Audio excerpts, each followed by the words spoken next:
Bonjour à tous et le bienvenue à la prière du matin. C'est avec beaucoup de joie que nous commençons notre journée et nous supplions au Seigneur qu'il vienne nous aider, qu'il vienne nous donner cette grâce d'avancer avec lui vers notre chemin de sainteté.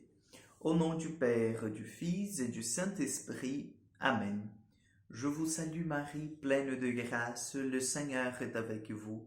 Vous êtes bénie entre toutes les femmes, Jésus, le fruit de vos entrailles, est béni.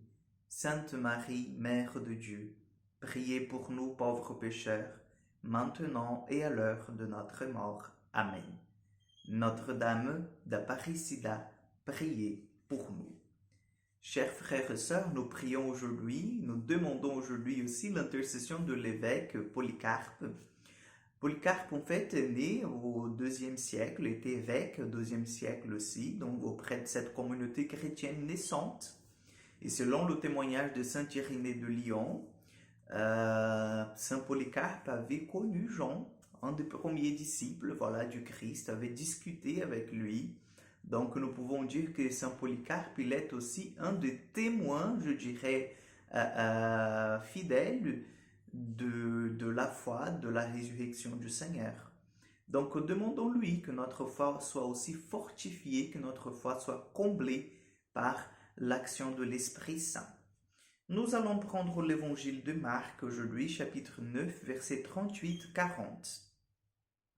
En ce temps-là, Jean, l'un des 12, disait à Jésus, « Maître, nous avons vu quelqu'un expulser les démons en ton nom, et nous l'avons empêché, car il n'est pas de ceux qui nous suivent. » Jésus répondit, « Ne l'empêchez pas, car celui qui fait un miracle en mon nom ne peut pas, aussitôt après, mal parler de moi.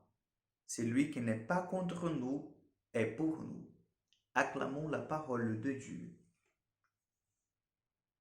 Celui qui n'est pas contre nous est pour nous, nous dit Jésus.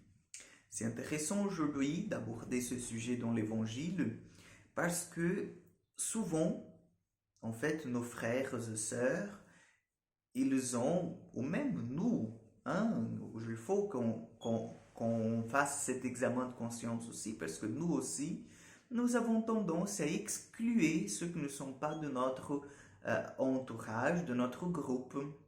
Et nous avons vu aujourd'hui dans cet évangile un exemple clair, les disciples de Jésus qui approchent en disant « Jésus, nous avons vu en fait ces personnes-là expulser les démons en ton nom et nous l'avons empêché. » Parce qu'ils ne suivent pas, ils ne savent pas qui tu es, ils ne savent pas, mais ils ne sont pas avec toi, donc non, ils n'avaient pas le droit. Nous, si nous avons le droit de le faire, mais eux non. Et Jésus vient vers eux en disant non, c'est pas comme ça. Si c'est en mon nom qu'ils le font, c'est parce qu'ils croient en moi. Et si c'est en mon nom qu'ils le font, c'est parce qu'ils ne sont pas contre moi. Donc, laissez-les faire la mission. C'est intéressant aujourd'hui, chers frères et sœurs, parce que nous comprenons par cet évangile aussi que l'Église de Dieu, elle n'est pas de borde, c'est-à-dire l'Église du Seigneur, elle s'étend dans le cœur et elle dépasse l'Église catholique. Et oui, même si nous avons la certitude que l'Église catholique est celle qui a été fondée par Jésus, parce que nous avons la primauté de Pierre depuis le début jusqu'à aujourd'hui, la succession apostolique et le témoignage de la foi, la présence de la parole de Dieu et les sacrements, nous ne pouvons pas en fait affirmer que l'Église de Dieu, en fait, elle se limite à l'institution Église catholique, apostolique romaine. Pourquoi? Parce que nous savons bien, et le Concile Vatican va nous dire que les semences du Verbe sont présentes dans le cœur des hommes de bonne volonté, les hommes qui recherchent la vérité. Donc nous voyons là en fait que Dieu peut agir aussi dans ceux qui ne sont pas en fait nommés chrétiens, disciples. Donc Jésus dit, ceux qui ne sont pas contre nous, ils sont pour nous. Donc, comprenons bien cette parole d'aujourd'hui avant de juger, avant d'interdire aux gens de parler au nom de Jésus. Nous aussi, nous devons parler au nom de Jésus, c'est sûr.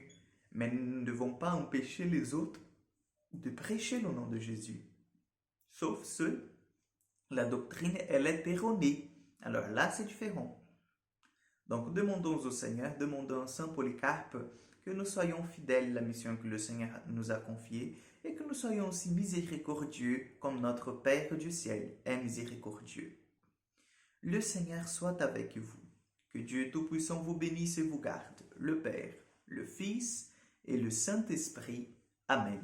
Bonne journée à vous, que Dieu vous accompagne et à demain pour encore une prière du matin.